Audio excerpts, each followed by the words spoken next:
नमस्कार बच्चों, आज हम तुल्य भिन्न के बारे में जानेंगे। हम दो भिन्नों के तुल्य भिन्न निकालेंगे। पहला है 2/4, इसके हम तुल्य भिन्न निकालेंगे। हमने 2/4 का भिन्न बना के रखा हुआ है। अब हम इसको देखते हैं कि इसको कैसे तुल्य भिन्न और इसका कैसे कितना बन सकता है, कैसे बनाते हैं। सबसे पहले हम इसको मोड़ लेंगे बराबर।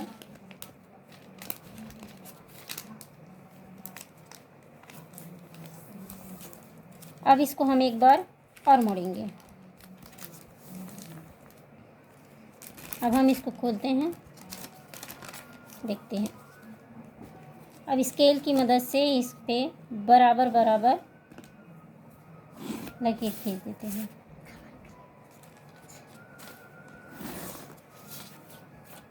देखो अब ये कितने खंड हो गए, 1 2 3 4 5 6 7 8 8।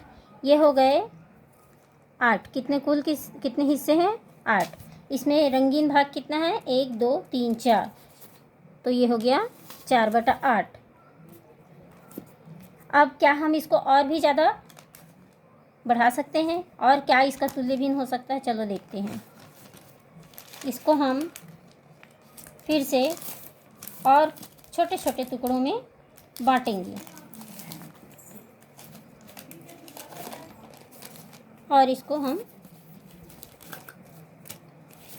लकीर खींच देंगे। हम कागज़ को मोड़ इसलिए रहे हैं क्योंकि ये बराबर बराबर हिस्से होंगे इसके मोड़ने से।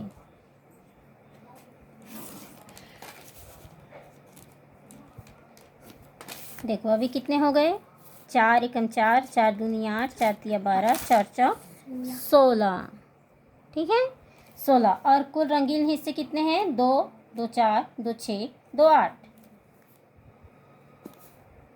इसी तरह हम इन डिब्बों को, इन भिन्नों को और छोटे छोटे भिन्नों में बांटते हुए हम इसका तुल्य भिन्न आगे निकाल सकते हैं। इसी भिन्न को हमने और भी छोटे छोटे टुकड़ों में बांट लिया है, तो इस तरह कुल 32 छोटे छोटे टुकड़े हुए हैं। ठीक, और जो रंगीन भाग है वो कितने हो गए हैं, 16।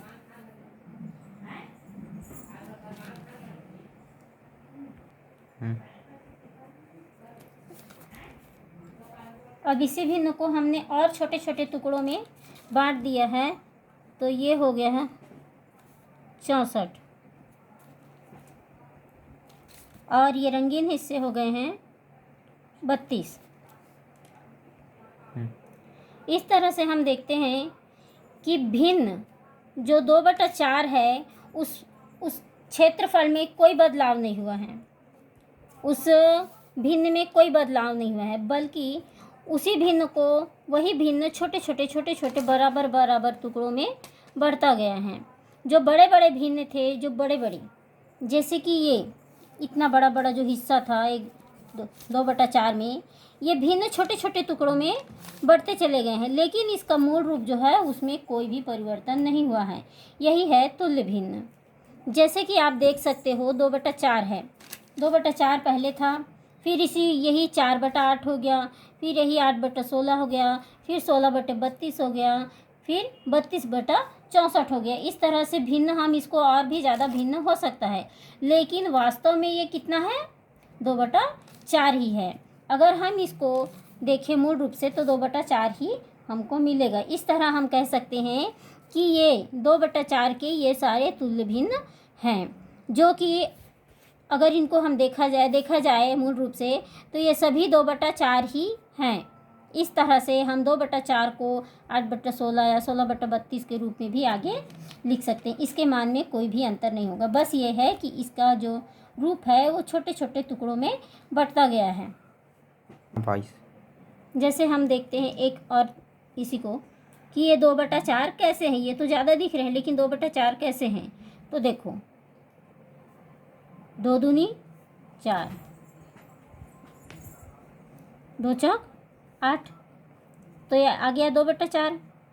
4 दूनी 8, 8 दूनी 4 चौक 16, 8 दूनी 16, 8 चौक 32। इस तरह से हम देखते हैं कि सभी में मूल रूप से क्या निकल रहा है, 2/4 ही मिल रहा है। यहाँ 16 दूनी 32, 16 चौक 64। अगर हमने इसमें एक पैटर्न और देख रहे हैं कि 2/4 है, ये मूल रूप से 1/2 का तुल्य भिन्न है। कैसे? 2 एकम 2, 2 दूनी 4। इस तरह से हम देखते हैं कि ये जो 2/4 है वो भी 1/2 का ही तुल्य भिन्न है। इस तरह से ये सारे जो हैं वो 1/2 के तुल्य भिन्न है। लेकिन अगर हमको कहीं से भी दे दिया जाए, मान लो 4/8 दे दिया जाए और इसका तुल्य भिन्न निकालने बोले, तो हम 2/4, 1/2, 8/16, 16/32, 32/64 भी लिख सकते हैं। ये सारे एक दूसरे के तुल्य भिन्न हैं।